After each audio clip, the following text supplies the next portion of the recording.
cozy in our kitchen. Because you know what?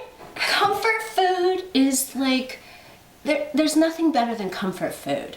So today we're making risotto. Risotto's like mashed potatoes, only rice, right? Because it's creamy. Oh, yeah. And it's so versatile because you can actually add so many different vegetables no matter what time of the season it is. Spring, winter, fall. So today we're doing a plethora of what we found in our farmer's market. For a winter risotto. A winter vegetable risotto. Yes. Okay, but it doesn't also have to stay, you know, vegetable. You can add all kinds of things. Totally. So like shrimp, Chicken. scallops. Anyway. Bacon. So oh God, Meg's in her bacon. So as you can see, there's lots of different varieties of cauliflower, purple, orange, white. So today we're using flour. You get all of the different varieties. Zucchini. That's why we love shopping our farmer's market. So, but the thing that makes this taste so good is what you're flavoring it with. And so we're gonna add a couple tablespoons of olive oil to our pan that's heated. All right, I'll let you have that. And so you can add, this is about, a half to a quarter cup of minced onions.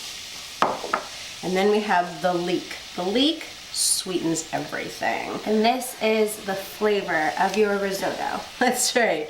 And then we actually found some of the fresh garlic. So we're gonna add some fresh garlic in here. So fresh garlic is before it's really created the bulbs, and as you let it sit underground. The bulb. You're using all the garlic grains on the top. That's right. Really delicious. So we're gonna add that. And then we're gonna add mushrooms. Okay, so at our farmer's market, Meg, we have a new mushroom guy. We're gonna add some of the shiitakes. Shiitakes are kind of like our staple favorite mushroom that we love using, but there's so many other varieties that you can use any of them. You have chanterelles. Oh, my favorite. Pags forages these out in Steamboat, so cool. You have these lobster mushrooms, which actually taste like seafood, which we love. There's king oysters. This one isn't the maitake, these are little... No, those are nyogis. Nyogis. There's so many different names for them too, so whichever ones, have fun with this. Try them, switch it up. That's right. So we're gonna let this just melt down, you know, and melt all the flavors together and kind of They don't caramelize. actually melt, it cooks down. I know, but it kind of melts together, so the flavors blend together, but what we're doing is we're letting it cook down and kind of caramelize. So we'll give this about 3 minutes. This looks good. You can tell it's starting to caramelize because all the edges of the onions and the leeks and everything are kind of brown. So that's when you know we're ready to add the rice. That's right. So we don't rinse this rice. You don't rinse this Italian arborio rice. Risotto. So show them the package, Meg, right over there. And the reason why you don't want to is because it's all the starch that gives it that gooey, creamy yumminess. So unlike other rices, which you do rinse before you use, this one do not rinse. All right, so I'm just mixing and stirring this up. And then we're gonna add a little pinch of salt. A hefty pinch. A hefty pinch. It's like a quarter. Bring out all those flavors. And this is really good Celtic salt. We love using a Celtic sea salt. It's really remineralizing. And then like a pinch is about like a quarter of a teaspoon, you guys. All right, so now I'm gonna just turn it up ever so slightly. And so to wine or not to wine? Turn it up. It's on like a medium heat? It's like a medium heat right now. So we add a half a cup of white wine if you have it lying around. It's awesome. If you don't do wine, just add another, half a cup of your regular broth and you'll notice it. So this is the first liquid. You'll notice that we're the difference add. in the flavor. Is it more of like a tart? It adds you a get little from the tartness. wine? Yeah. But But you don't have to use wine. You can just use broth. So we're just gonna cook this for about a minute. And the thing about risotto is that you want to have your wine ready, and then you want to have your stock sitting next to your pot. The warm broth. And it has to be hot or warm. And then the other thing that you want, as this is, we're just absorbing all the wine, is you want about a half of a cup of a ladler. Or a full cup ladler. I don't know that I've ever seen a full cup ladler, but I'm sure it's out there. And so once this is absorbed, and you can tell because I can see still some liquid in it, and then you just kind of stir it and look at it. Just gentle stir. And patience. Exactly, because at the end of this whole thing is just going to be a lovely dish that I think you'll be really excited about. Okay, so the wine has all been absorbed. And now we're going to take and ladle a cup of this hot chicken stock. So you can use chicken stock, you can use vegetable stock, you can use water if you want, because there's so much flavor in here. You can do whatever you want, but make sure your liquid is warm. Okay, now we'll let this absorb. Okay, so you can see now that all the liquid has absorbed, and we're ready to add our second bit of stock. 2 cups of stock. Yes. I think we'll just add 1 of those. Yeah, that's plenty. So for the first one, it might take a little bit longer for it to absorb. Because you're just getting the rice used to the hot liquid, and so it's opening up and kind of receiving the liquid. And then each one kind of goes a little bit faster. It takes about 3 minutes. And if you take the time, if you really want to work it and make it go faster, the more that you stir as you're adding, after you add the warm liquid, the quicker the rice will absorb. You're kind of opening it up. Perfect. I love that. For the first round, we added 2 ladles. For the second round, we added 1 ladle. So for this one, you can see, we're stirring it in. Looks great. And for the third round, and for the continue rounds after that, we're just gonna add a ladle at a time.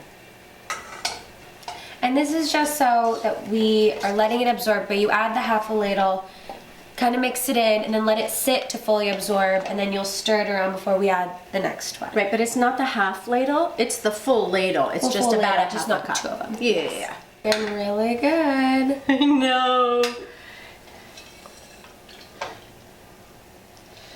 So I add the 4th round of the ladle. The stock into the rice. And as you can tell, it's starting to get a lot thicker, and it's growing. It's actually growing in the pot.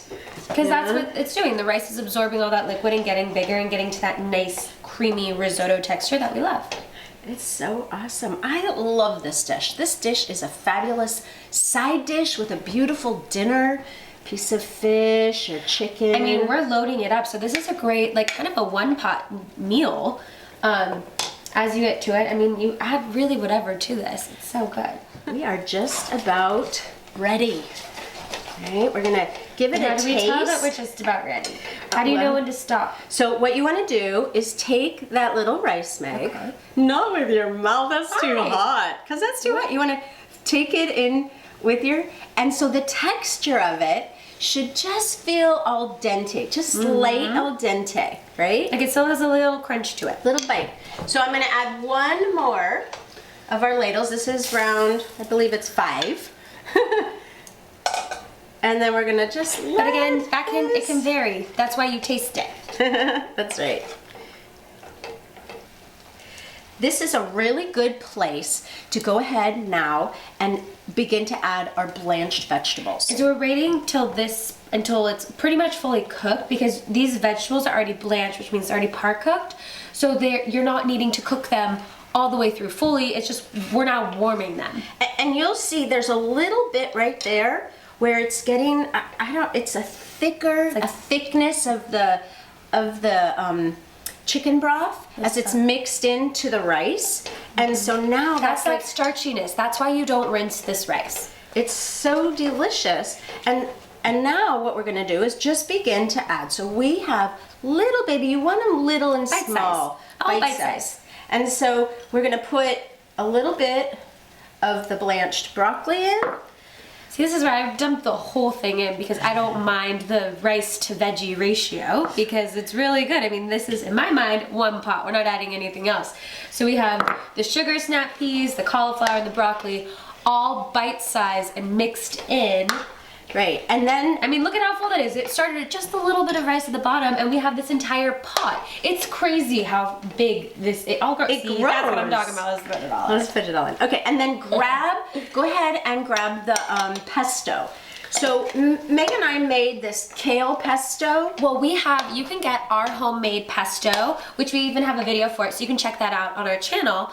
And we love pesto because there's so many ways that you can go about making pesto, whether it's with spinach, kale, basil, arugula, cilantro, parsley, carrot tops, like literally whatever green you can really use to make a pesto. So you can get that recipe on our website or watch the video. But so this is what we're gonna be adding in. So you add anywhere from 1 to 2 to even 3 tablespoons. It's just a light flavor. And again, this is optional. You don't have to add this. If pesto's not your thing, you're like, no, don't like that, don't add it. This is a beautiful dish. Just as it is.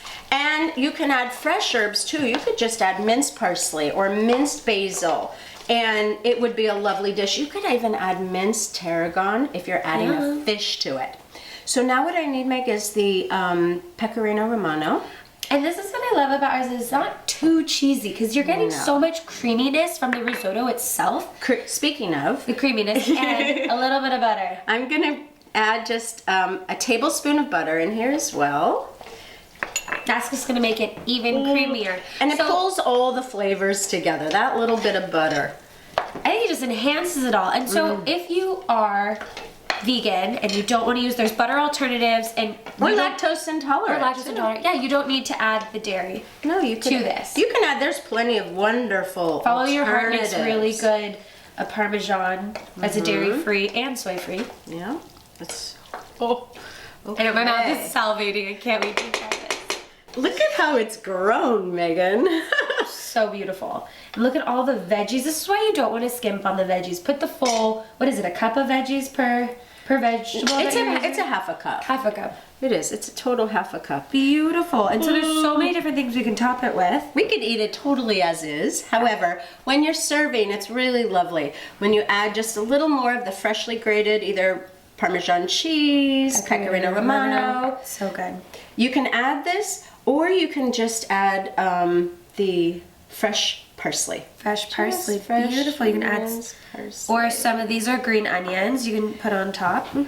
Or you can even do chives. So, it's so good. Really have fun with how you want to top this. I know, and serve it. So for this full risotto, vegetable risotto recipe, Winter vegetable risotto. Or anytime season.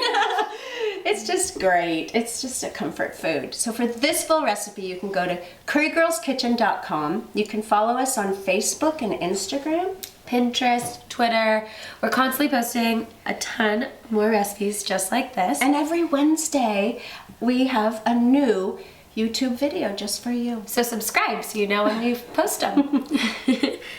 Now, let's dig in. I can't wait to try this. I'm going for the mushroom.